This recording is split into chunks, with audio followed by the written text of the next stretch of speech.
It is Tuesday, the 16th of September, 2025, and I did a video earlier, and now we do finally have a lot more updates.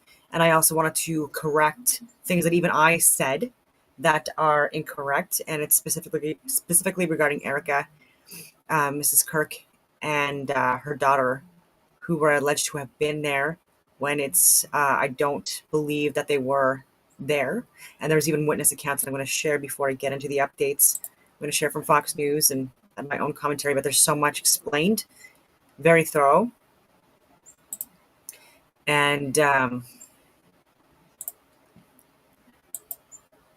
fast as possible. Okay, so the left is still trying to apparently there's a large percentage of Democrats within the US that believe that Tyler Robinson was a Republican.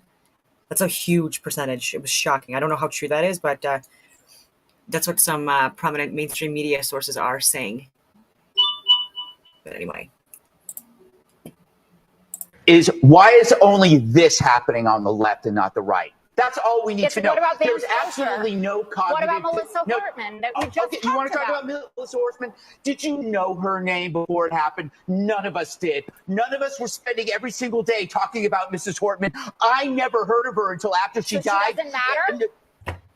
Don't play that bullshit with me. You know what I'm saying is there was no demonization, amplification about that woman before she died. It was a specific crime against her by somebody who knew her. The same. Now you can bring up Josh Shapiro, but then you will not bring up, for example, that was a pro-Palestine person. So don't use your what about this? The fact of the matter is the both sides argument not only doesn't fly, we don't care.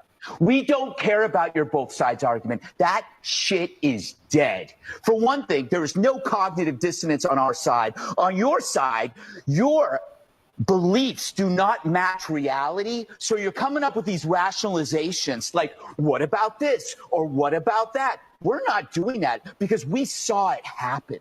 We saw a young, bright man assassinated, and we know who did it. We are not coming up with rationalizations. We are calm, we are honest, and we are resolute. We're not defensive, and I understand the defensiveness. I understand why people are saying, what about this and what about this? Because if you have to face the underlying fact to this, your life is going to fall apart because you're going to realize you're not the good guys. If you sat around and you defended the mutilation of children, you're not the good guys. If you sat 600, 700 cases of harassment against Republicans and you said, but what about this? What about this? And then you see this murder after calling somebody a fascist, you realize maybe I'm not the good guy. That is a hell of a realization to deal with. So Therefore, you have to grasp at rationalizations.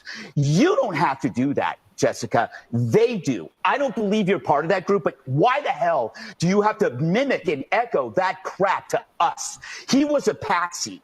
That guy was a patsy. He was under the hypnotic spell of a direct-to-consumer nihilism, the trans cult, and you know that. If you can decide that biology is false, you can agree that murder is okay and that humanity is expendable. How you cannot see that alone and see that for what the evil it is without having to attach all of these other things is beyond me. I just want to be clear. I want to let people speak. Incredible comeback. So that was from Greg Gutfeld. So there's a tractor in the background. And in response to, again, like as you already saw, like she was saying, the whataboutisms that are happening on the left. These are the text messages, conversations between Tyler Robinson and his boyfriend.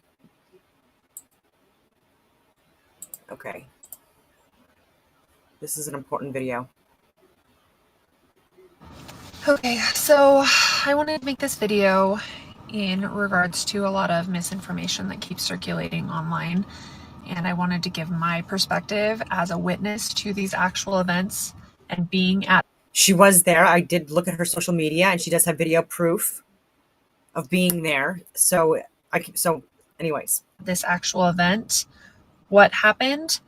So the first thing that I want to talk about is the man who has been shown cheering on video. I was right next to the man for almost an hour. We were both early to the event. He was right next to me the entire time. He appeared to be there supporting Charlie. And when he got up, he was chanting USA, USA, USA. I think it's interesting that there is no videos with audio to that clip, or you would be able to hear him say USA, USA. And also my husband scream at him to get down, because my husband very quickly cursed at him and said, "Get the F down, dude." I think it was incredibly in poor taste, but I do not believe that it was malicious like people are making it out to be. I believe he was there to support Charlie, is my perception. Yeah. And so I did share that footage, and I came to the same conclusions, and I'm glad that there was a witness there that can corroborate that, just because of my own assessment of it. And he had responded as well on social media, saying that he was trying to make it where he would be the target, and he was saying USA, USA. And so again, I'm just trying to get the correct information out there, because there's so many conspiracy theories out there, and we see how volatile this is. It does need to be tempered, and not make something bigger than what it is. Was it in poor taste? Yes, it was. It was a bad response. But again, you can't predict how people are going to respond. So there was over 3,000 people. You're not going to predict how everyone's going to respond to a traumatic, horrendous event that when it happens. And so even the 71-year-old man who was picked up, and he was actually tampering with the crime scene and with the response of law enforcement and people, because like people naturally assumed originally that he might have been the one that was the shooter, because of saying shoot me, or whatever it was. I shared the video. And he is someone that even during 9/11, he said that he was there. It was confirmed. So for some reason, you can't see me on video. I'm blacked out. Why does that happen? Anyways, I hope you can hear me. And he is an agitator, instigator that was actually known to people in the community as someone who had mental health issues, and went to a lot of different events. And he was someone, I will reiterate, that was an agitator. And he did, and so this was a distraction. I don't think that he had any knowledge of this individual prior to, but again, it's going to be further investigated. I don't think he would have been released had, sorry, there's just so much noise outside right now. But anyways, I don't think he would have been released, but he's probably going to be going back to court, because there was allegedly child stuff on his phone or on one of his devices. And so don't make things into things that are bigger than what they actually are. There are people, and I've said this a friggin' million times before, that go to major events, okay? And some of these people are not mentally well, and, and they are agitators, and some of them are radical, nonviolent. And you know what also disturbs me as well? I really wish people could see my face when I say this, but no, I'll let her keep talking. The second thing that I want to talk about is his kids being there. His kids were not there. He doesn't show his kids on social media. He would not bring them to an event. I never saw them at the event. I never saw his wife at the event. They were never brought out in front of us. I was right next to him before, during, after everything happened. I never saw his kids. I never saw his wife. I cannot speak to if they travel with him. They could travel with him. They could be in Utah. They could have been in Utah for all I know. They do travel with him. She is right. But she is right as well that he doesn't, he hides his children's faces. No, prior, but they were not physically at the event. Third thing I want to talk about is Charlie wearing body armor. Charlie did not have body armor on. There you go. I keep seeing that circulating, that he had body armor, and he was right next to me multiple times. You could see directly through his shirt, front and back. He did not have body armor on. So I'm not saying that anything is fact. I don't know. But my perception from being a witness and actually being there is those things. Okay. So yeah, that was good information. And my video, of course, is not playing again. Weird. But this is, where is it? Here we go. The murder of Charlie Kirk is an American tragedy. Charlie Kirk was murdered while engaging in one of our most sacred and cherished American rights, the bedrock of our democratic republic, the free exchange of ideas in a search for truth, understanding, and a more perfect union. It is also an offense against the state and to the peace and enjoyment of the people of Utah and of all those who visit here. But Charlie Kirk's murder also strikes a more personal and intimate chord. Charlie Kirk was first and foremost a husband and a father to two beautiful young children. He was a son, he was a brother, and a friend. Like all murders, the senseless and needless taking of Charlie Kirk's life has shattered the lives of those he loved and those who loved him. To Charlie's wife, Erica, his two young children, his parents, his family, and his friends, I express my sincere condolences and offer my heartfelt prayers on your behalf. I also want to express my concern for everyone who was at Charlie's Turning Point USA event at the Utah Valley University, and all who have been impacted by this tragedy. As county attorney, I am charged with bringing justice to those who offend our laws. I am charged with bringing justice for those who are harmed. I am charged with bringing justice for Charlie Kirk. I am committed to these aims. I take this responsibility seriously. Today, after reviewing the evidence that law enforcement has collected thus far, I am filing a criminal information charging Tyler James Robinson, age 22, with the following crimes. Count 1, aggravated murder, a capital offense, for intentionally or knowingly causing the death of Charlie Kirk under circumstances that created a great risk of death to others.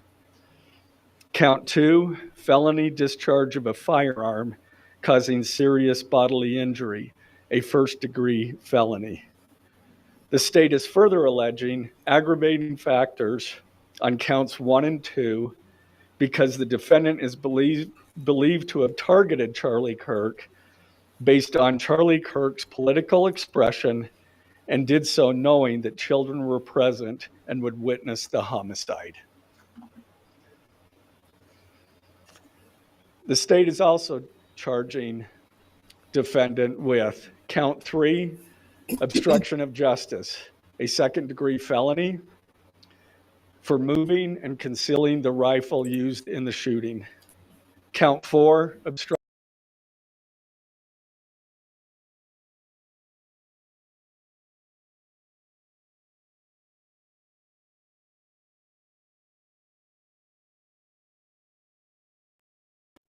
I just refreshed to see if my screen could work if I refreshed it. Okay, now it works. Sorry about that. I got bounced out. Witness tampering, a third-degree felony for directing his roommate to delete his incriminating texts. Count 6, witness tampering, a third-degree felony for directing his roommate to stay silent if police questioned him. And count 7, commission of a violent offense in the presence of a child, a Class A misdemeanor, for committing homicide knowing that children were present and may have seen or heard the murder and did so based on Charlie Kirk's political expression. Also, following the press conference, I am filing a notice of intent to seek the death penalty. I do not take this decision lightly, Of course not. and it is a decision I have made independently as county For his attorney, family, based solely on the available evidence not for him. and circumstances and nature of the crime. Because we are seeking the death He murdered penalty, someone. the defendant will continue to be held without bail in the Utah County Jail. Turning to the 10-page information, these are the allegations.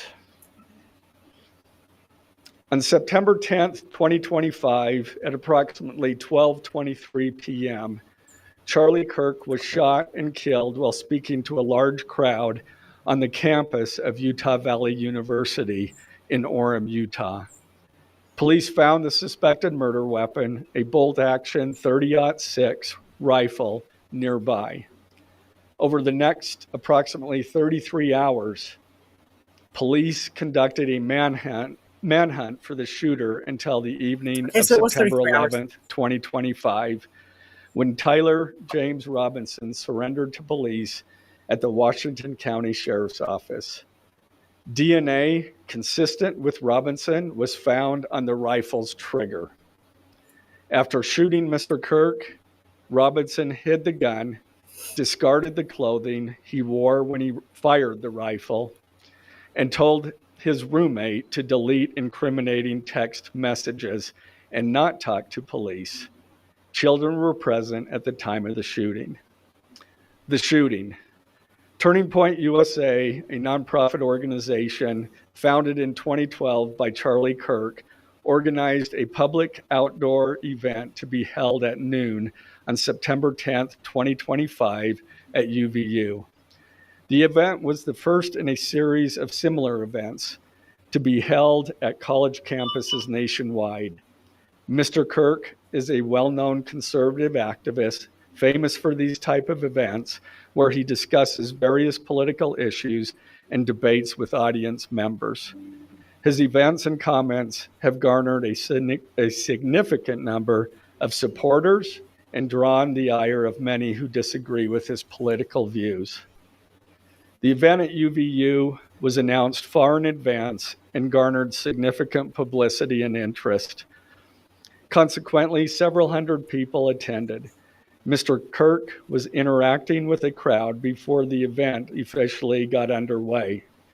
Then, at approximately noon, Mr. Kirk seated himself under a portable canopy behind a table and microphone. He began speaking to the crowd and fielding questions from attendees, a format Mr. Kirk commonly used at his events. Mr. Kirk allowed his questioners to approach a microphone positioned directly in front of him. Mr. Kirk's team members were very close to him on his right and left, as well as some behind his canopy and others at various close locations near him. The large crowd surrounded Mr. Kirk on three sides. Temporary metal fencing separated attendees from Mr. Kirk by only a matter of feet. Directly above and behind Mr. Kirk was the UVU Hall of Flags, an indoor walkway spanning several hundred feet with floor-to-ceiling glass windows which overlooked the plaza where Mr. Kirk was seated. People were in the walkway at the time of the shooting. Approximately 15 minutes into the event, Mr. Kirk was answering a question about mass shootings by transgender individuals when a gunshot rang out. The bullet struck Mr. Kirk in the neck. He slumped to the ground almost immediately. The bullet's trajectory passed closely to several other individuals beside Mr. Kirk, including the questioner who was standing directly in front of Mr. Kirk. Children were visible near Mr. Kirk's stage when he was shot. When a gunshot rang out, the bullet struck Mr. Kirk in the neck. He slumped to the ground almost immediately. The bullet's trajectory passed closely to several other individuals beside Mr. Kirk, including the questioner who was standing directly in front of Mr. Kirk. Children were visible near Mr. Kirk's stage when he was shot.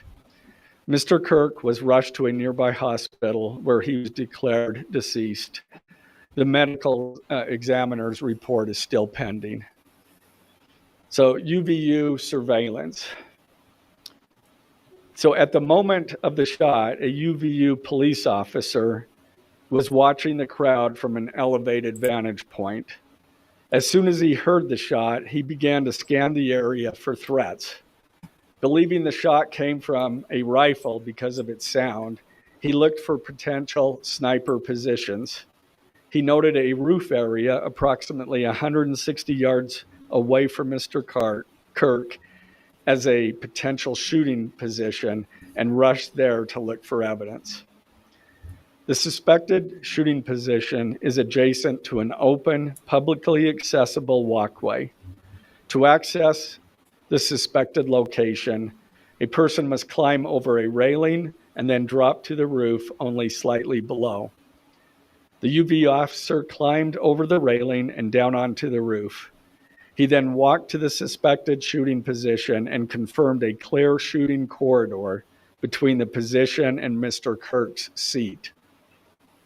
He also noticed markings in the gravel rooftop, consistent with a sniper having lain on the roof, impressions in the gravel potentially left by the elbows, knees, and feet of a person in a prone shooting position. Police reviewed surveillance from the camera covering the roof and discovered that it recorded an individual dressed in dark clothing cross the railing from the public walkway and drop onto the roof at approximately 12:15 p.m.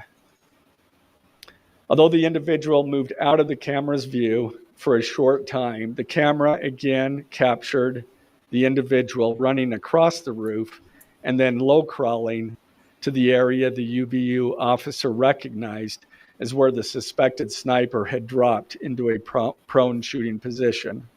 After a short time, which matches the known time of the shot, the individual arose and ran across the roof to the northeast. This discovery led to an intensive review of UVU surveillance recordings to attempt to track and identify the suspect. Surveillance revealed the following. At approximately 11:51 a.m., the suspect entered campus from the north. He is seen wearing a black shirt with an American flag in the center, a dark baseball cap, and large sunglasses. Throughout the surveillance, the suspect keeps his head down and rarely raises his head enough to get a clear image of his face. As he proceeds across the campus, he is seen walking with an unusual gait. The suspect walks with very little bending in his right leg, consistent with a rifle being hidden in his pants.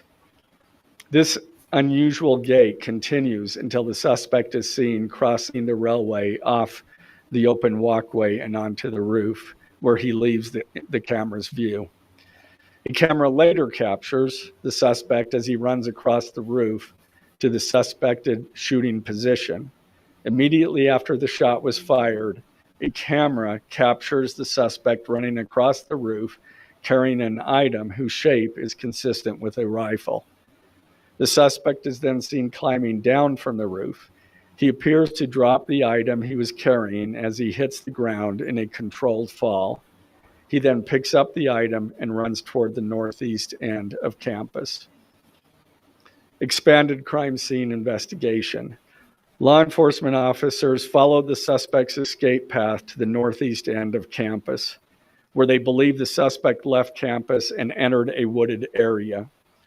In that wooded area, investigators found a bolt-action rifle wrapped in a towel. The rifle contained one spent round and 3 unspent rounds. This is consistent with the facts officers observed at the time of and immediately after the shootings. No shell casings were found on the roof, suggesting a bolt action rather than an auto-loading weapon, and only a single round was fired. Each round in the rifle contained an etched inscription as follows. The fired cartridge was etched, no Tisus bulge OWO, what's this?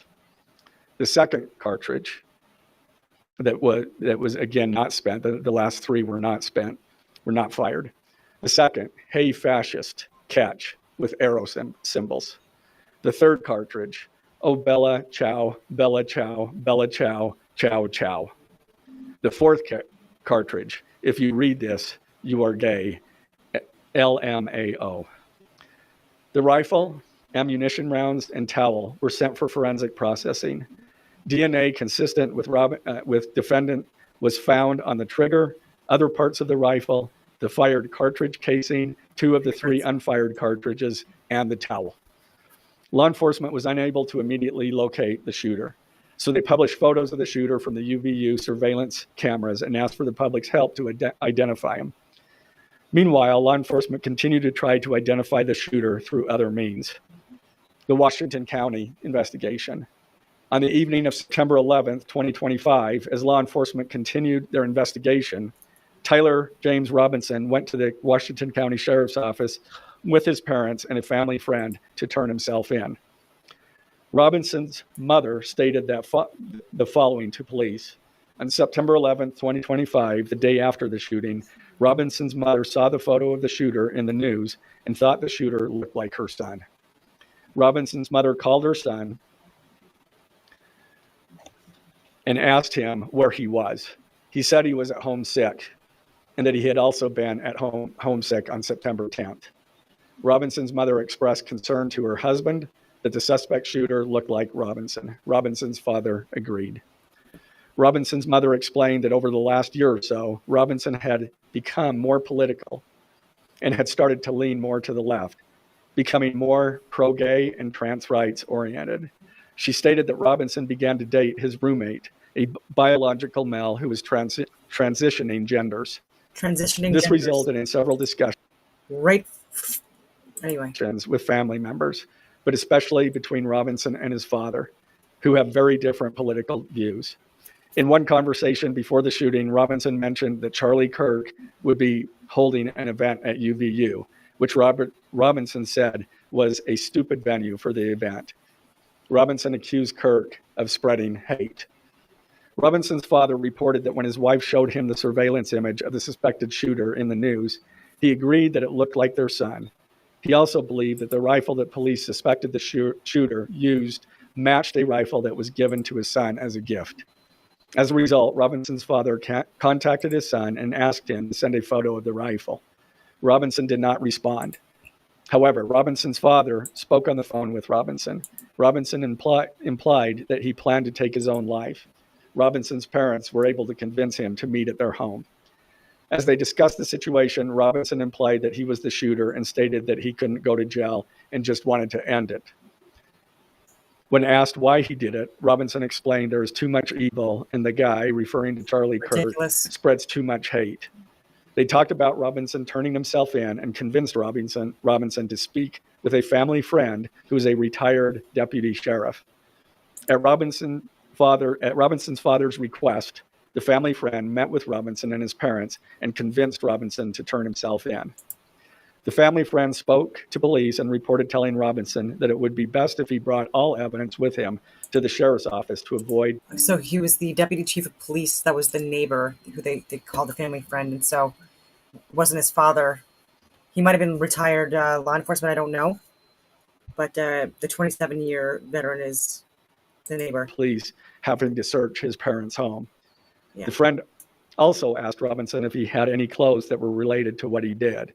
Robinson replied that he had disposed of the clothes in different areas.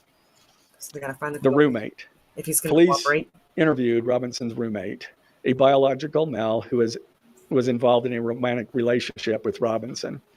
The roommate told police that the roommate received messages from Robinson about the shooting, and he did provide those messages to police. Cooperated. On September 10th, 2025, the roommate received a text message from Robinson which said, "Drop what you're doing. Look under my keyboard."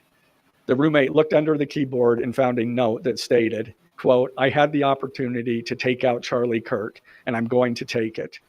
Police found a photograph of this note. There you go. The following text exchange then took place. After reading the note, the roommate responded, "What? You're joking, right?" Robinson, I am still okay, my love, but I'm stuck in Orem for a little while longer yet. Shouldn't be long until I can come home, but I got to grab my rifle still. So I can come To home? be honest, I had hoped to keep this secret till I died of old age. I am sorry to involve you. Roommate, you weren't the one who did it, right? Robinson, I am. I'm sorry. Roommate, I thought they caught the person. Robinson, no, they grabbed some crazy old dude, then interrogated someone in similar clothing. I had planned to grab my Crazy old dude. rifle from my drop point shortly after, but most of that side of town got locked down. It's quiet, almost enough to get out, but there's one vehicle lingering. Roommate, why? Robinson, why did I do it? Roommate, yeah. Robinson, I had enough of his hatred. Some hate can't be negotiated out. If I am able to grab my rifle unseen, I will have left no evidence. Going to attempt to retrieve it again. Hopefully they have moved on. I haven't seen anything about them finding it. Roommate, how long have you been planning this? Robinson, a bit over a week, I believe. I can get close to it, but there is a squad car parked right by it. I think they already swept that spot, but I don't want to chance it. Robinson again, I'm wishing I had circled back and grabbed it as soon as I got to my vehicle. I'm worried what my old man would do if I didn't bring back Grandpa's rifle. IDEK if it's had a serial number, but it wouldn't trace to me. I worry about prints. I had to leave it in a bush where I changed outfits. Didn't have the ability or time to bring it with. Outfits. I might have to abandon it and hope they don't find prints. How the F will I explain losing it to my old man? Only thing I left was the rifle wrapped in a towel. Remember how I was engraving bullets? The F in messages are mostly a big meme. If I see notice bulge UWU on Fox News, I might have a stroke all right. I'm going to have to leave it. That really effing sucks. Judging from today, I'd say Grandpa's gun does just fine, IDK. I think that was a $2K dollar scope. Wink, wink. Wink, wink. Robinson again. Delete this exchange. Again, Robinson. My dad wants photos of the rifle. He says Grandpa wants to know who has what. The feds released a photo of the rifle, and it is very unique. He's calling me, RN. Not answering. Robinson. Since Trump got into office, my dad has been pretty diehard MAGA. Robinson. I'm going to turn myself in willingly. One of my neighbors here is a deputy for the sheriff. Again, you are all I worry about, love. That came from Robinson. Roommate, All I worry about. I'm much more worried about you. Robinson, don't talk to the media, please. Don't take any interviews or make any comments. If any police ask you questions, ask for a lawyer and stay silent. The search for Robinson's residence. Police executed a search warrant on Robinson's residence. During that search, police discovered a shell casing with etchings like the etchings found on the shells in the rifle near UVU. Police also found several target boards with bullet holes in Robinson's home. Now, as I stated in the beginning, when I read those allegations, these are allegations. And like the evidence set forth in this statement, those allegations, what you've heard from the media, even from state and federal officials, has not been tested in the crucible of a jury trial. I understand the public's desire to know the facts. My own family members have pressed me for information. Yeah. Why are we reluctant to share the details of the investigation itself and comment on the case? Because I want to ensure a fair and impartial trial. That's fair. I became a prosecutor because of my love for the ideals of this great country and the principles embedded in our Constitution. The free exchange of ideas and opinions is critical to this great American experiment, but so too are the protections afforded to the accused found in the Fifth and Sixth Amendments. The right against self-incrimination, the right to a speedy and public trial, the right to the effective assistance of counsel, the right to confront one's accusers, and the right to compel the attendance of witnesses. Yep, I agree with you. And perhaps most importantly, 1,000%. under our Constitution, the accused is presumed innocent until we, the state, prove to an impartial jury of defendant's peers his guilt beyond a reasonable doubt. That jury cannot rely on our allegations on what they hear in the news or on what they hear from a public official. The jury is the sole trier of fact, and they will ultimately determine those facts based on evidence a trial judge has determined is admissible. Again, as prosecutors, we bear the burden to prove guilt beyond a reasonable doubt. But make no mistake, we welcome this burden. I'd like to now introduce my trial team who will be charged with prosecuting the case. This is a veteran and expert team of some of the state's best trial attorneys. Chad Grunander, who is one of my two chief deputies, Ryan McBride and David Sturgill on the far right there. And those two were very much involved in preparing search warrants, did a phenomenal job, worked day and night. Erica Kirk and her family, his friends, people from around the world, deserve to have the best of the best legal team as well, right? So like it's on both sides here. They also deserve to have the best of the best. He deserves to have the best of the best defense team on his side. To see that accomplished. I say deserves to have the best of the due process. Well after he was, Robinson was taken into custody. Also, Lauren Hunt, she is one of our special victims prosecutors. And Chris Ballard, my second chief deputy, who will be handling motions. I'm going to explain just the procedural steps. We're not a grand jury. We don't have a grand jury system like the federal courts do. It's a preliminary hearing system. So the arrest and filing of the criminal information are merely the first steps in the criminal justice process. Today at 3 p.m., the defendant will appear before a judge in the Utah 4th District Court for his first appearance to be informed of these charges and to ensure that he has an attorney to represent him. The hearing will be brief. The judge will conduct that first appearance virtually via WebEx. This is not unusual. In the 4th District, all felony first appearances for defendants who are in custody are held virtually. A link to that hearing is available for media on the Utah State Courts X account at Utah State Courts. Now, following defendant's first appearance, he will be entitled to a preliminary hearing. At that hearing, the state will be required to show probable cause that defendant committed the crimes. The purpose of the preliminary hearing is not to determine guilt, but simply to assure the court that the prosecution has enough evidence to proceed to trial.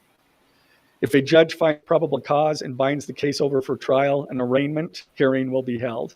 At that hearing, a judge will again inform defendant of the charges against him and require him to enter a plea to each charge. The next step following the arraignment is an opportunity for the parties to file any relevant motions and then ultimately the trial itself. This case has generated a tremendous amount of interest across our nation and even the world. The public's desire for information is understandable, but it bears reiterating that this case will be tried in a court of law consistent with our Constitution, not the court of public opinion. Thus, we will only discuss the case with the press occasionally. It will not be a day-to-day or even week-to-week occurrence, but we will only do so in a manner as not to jeopardize the fair trial process. Before I conclude, I want to express my appreciation for the tireless work of our local, state, and federal law enforcement officers. They have an extremely difficult, dangerous, and often thankless job. I'm proud to acknowledge the exceptional work they do every day, and particularly their work on this case. It was truly a marvel to witness. Their skilled work and dedication have brought us to this point.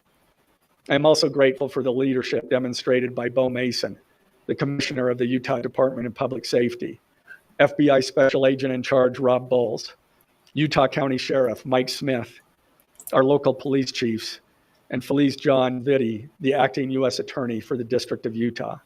I'm also grateful for the support of our Governor, Spencer Cox, and our Attorney General, Derek Brown, who is standing behind me today and has offered his support and resources as we proceed to trial.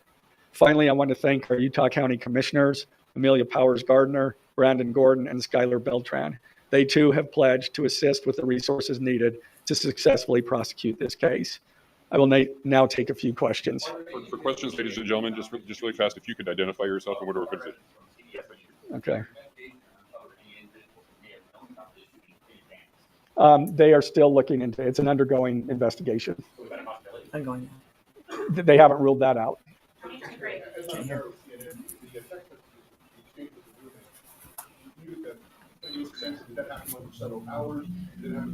I don't have that information. I know technology, but you made this decision to definitely give it the $50 from the administration or Governor Cox's administration as we're working on this service. I talked to officials from both administrations, but I was not pressured to make a decision. I understood their feelings on it because it was in the news, but we didn't really discuss that. Mr. Gray, Gary Tenney with Fox News. Do you have any indication that transgender issues played a role in the motivations for this shooter?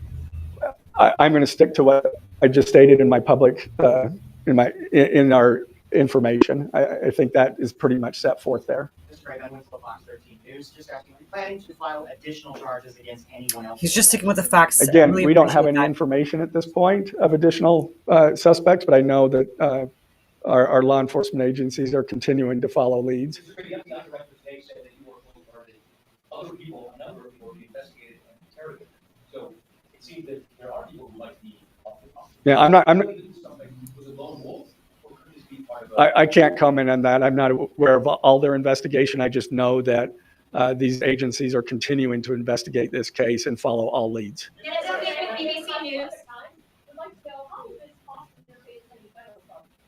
That's up to the feds. They have different charges and they're reviewing the evidence. And after they review the evidence and the law, they could file charges, but I'm not privy to exactly what they're looking at. And as helping with the BBC, you've spoken a lot about text messages with the roommate. The governor previously said the roommate is cooperating, but could we see charges against the roommate? Again, I'm not prepared to answer that question.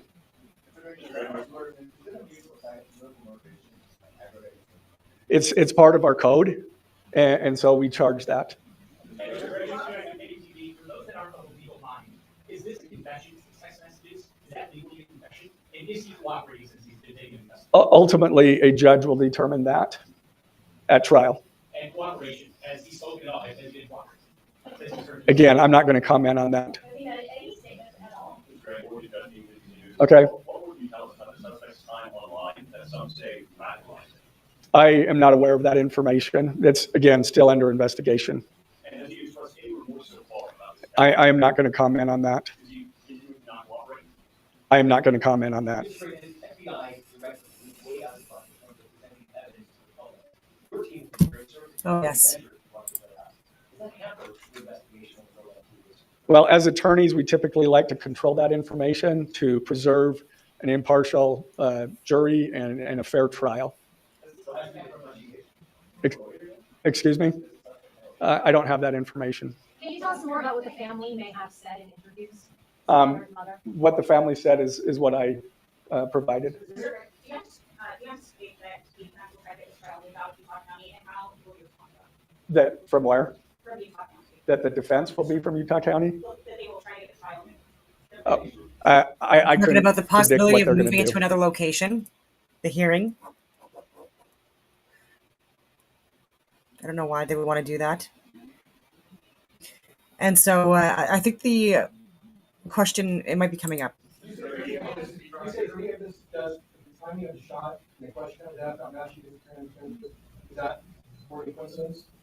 That will be for a jury to decide. Again, I'm not going to comment on the evidence. Again, I'm not going to comment on other than the facts that or the evidence that we've gathered so far.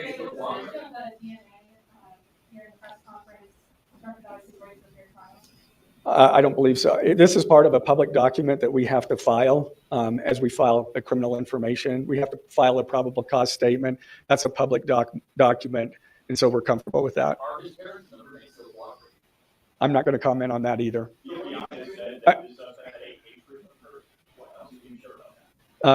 I can't share any more than what I've already said. Is a precise shot? Do you have any evidence that he went places to practice or had practiced in the for the shooting that's giving you insight into how we prepared? The evidence that I'm willing to share is what I just read in our statement, and it's in the Ladies and gentlemen, I'm information. afraid we're going to have to cut it off there. So they did. I could have stopped it earlier, but I just wanted to see if there's. So in Utah, because I think the question was asked regarding pleading insanity or mental illness. And in Utah, I did cover this yesterday, the day before as well. But in Utah, a criminal defendant cannot claim insanity as a traditional affirmative defense in the way it is used in most other states. Instead, Utah allows a defendant to introduce evidence of a mental condition to show they did not possess the specific mental state required to commit the crime. Here's how Utah system works. Mental condition and evidence, mens rea defense, under Utah Code 76-2-305. A defendant can argue that a mental illness or defect prevented them from forming the necessary criminal intent or mens rea for the charged offense. This was planned in advance. Someone that was very radicalized, misinformed, unfortunately, as well, which is tragic. Okay, so not guilty by reason of insanity verdict. While not a traditional defense, Utah law still allows for a not guilty by reason of insanity verdict under very narrow circumstances. I think it's like very, very, very small percentage. This applies only if the defendant's mental condition prevented them from forming the required mens rea. If this verdict is, so I don't even think it could possibly apply to this case. But again, I am not a lawyer or a judge. That's just my own opinion on that, based on the evidence and the facts. I did spend the last several days as well just debunking a lot of misinformation and cherry-picked phrases and sentences taken out of context regarding Charlie Kirk, because there are still people that are doubling down, thinking that he's some kind of a misogynist, racist, sexist radical, which he was not.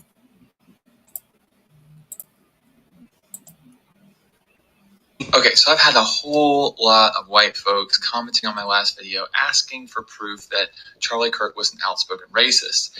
And there are many horrible quotes to choose from, but there's one that I haven't seen get quite as much attention that I believe is head and shoulders worse than all the rest. In December of 2023, Kirk said, quote, "We made a huge mistake when we passed the Civil Rights Act in the 1960s, end quote.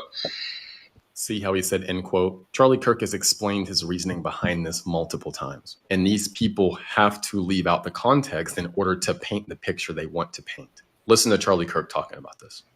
You said the Civil Rights Act was a mistake. What do you mean by that? Yeah, so the parts of the Civil Rights Act were great, but the way it's now being implemented to force men in female bathrooms to push forward up the trans agenda, the intent of the Civil Rights Act is way beyond what it was originally authored for. But the intent specifically originally was to... Well, that's interesting. So the intent and the law are two different things. So the intent was noble, which was to say that no American can be not allowed into a place of business based on the color of their skin or their ethnic heritage. Totally agreement with that. Did we see what he just said? Are two different things. So the intent was noble, which was to say that no American can be not allowed into a place of business based on the color of their skin or their ethnic heritage. Totally agreement with that. So he said he's totally in agreement with that.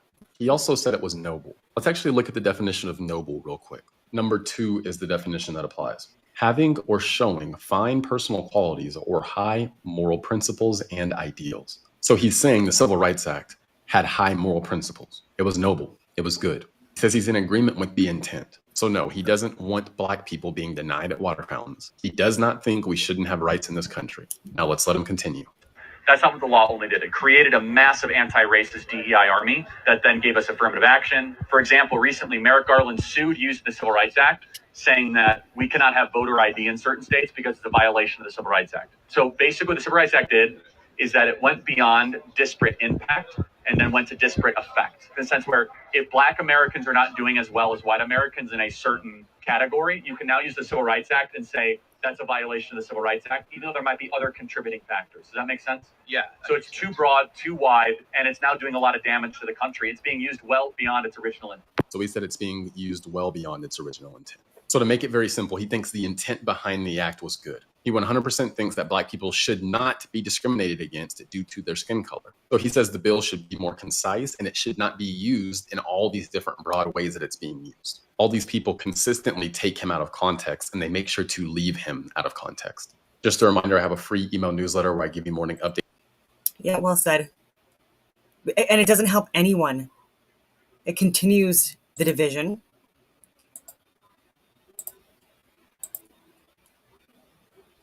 I live like a capitalist every single day, Chink. Let's start with Yeah, so people are saying that he called someone in the crowd a chink. the most vicious video where Kirk is racially profiling the Asian man in the audience by calling him a chink. Hey, you're trying to attack me, which is ridiculous. Like asking me what my salary is. Sure, I'll reveal it willingly. You brought it up in context. I'm asking, why don't you live like a socialist? Okay, go live like a socialist. The point is larger than that, Charlie. I live like a capitalist every single day, Chink. I live as a capitalist. I live and I believe. No. What do I do? I get charity every single year. Hold on. What's my salary? Hold on. Less than it. Charlie, come on, Chink, let's go. Charlie, what are you doing? Last night, Haas and Charlie Kirk were debating. Not the other way. And he asked a question that I thought was out of bounds. He asked what Haas's salary was. Haas wound up answering him, bless his heart. And so I had a simple question. Well, what's your salary, Charlie? Bro's first name is Chink. Chink. Chank, however you pronounce it, bro. Bro's first name is Chank. I don't even say anything else. Yeah, so it's uncomfortable for people. There's so many people that are sharing the craziest theory. Like, this is what I mean. This is why, like, it feels like COVID all over again almost in many circumstances, because left and right are getting a lot of things wrong. And I'll reiterate as well, there is a photo circulating also of Tyler Robinson, the Photoshop t-shirt. So many people on the left are sharing this and saying, you know, like, he's one of yours. And it's like, I just wish people would just put a little more effort. This is what I mean. Like, people get radicalized when they're being consistently put in these echo chambers that are reinforcing their bias and getting further and further radicalized. People are doing it to themselves too, but the algorithms are getting pushed on anyway. I won't get into that. But and there are people that grifted, that are grifting so hard with all their, again, interpretations of what happened. And not even just that, but like people, again, like just monopolizing off of his death, that didn't give a shit about him. And he was talking about Israel and Palestine and admitting that Netanyahu's possibly committing a genocide. Like he was saying that they're basically committing a genocide on the PBD podcast very recently. And this is why, like, when I talk about Netanyahu, this is someone to me is an actual war criminal. I have done a lot of research into what happened from day one, and I've shared those videos trying to debunk what even political elected officials have shared that is misinformation and propaganda and psychological operations. It's further fueling incorrect narratives. So during COVID, it was just frustrating. I was sharing medical, scientific, government data to so many different people, and they're coming back at me. Well, either gaslighting me or sharing with me information from like mainstream media, like CBC. Like, what are you, like, I'm giving you actual data from uncensored browsers. Anyways, and it's just, so that's another reason why I started to go public and online and create a channel, was because I'm like, a lot of people aren't getting the information from like any accounts really, like news, politicians, celebrities, just wild, journalists. And that was frustrating. And then the whole Russia-Ukraine war, the ghost of Kyiv, so many people believe that, sharing it all over the place. And I was like, what are you doing? This is not real. And Snake Island, the Polish farmers, Nord Stream. I just go on. Like, it's getting frustrated. And it also bothers me that there are people within the truther community as well that are just not putting in the due diligence and the work to try to get to like the truth without just coming up with these like random conclusions, and then alleging that it's just like the other side that is lazy and sloppy with their information gathering, right? When they're like misquoting Charlie Kirk, for example. But I mean, so anyways, and so many other events, even what happened with the drone strike in Afghanistan during the pullout, killing innocent civilians and saying it was the enemy. Like, even Biden was saying that. Yeah. Yeah.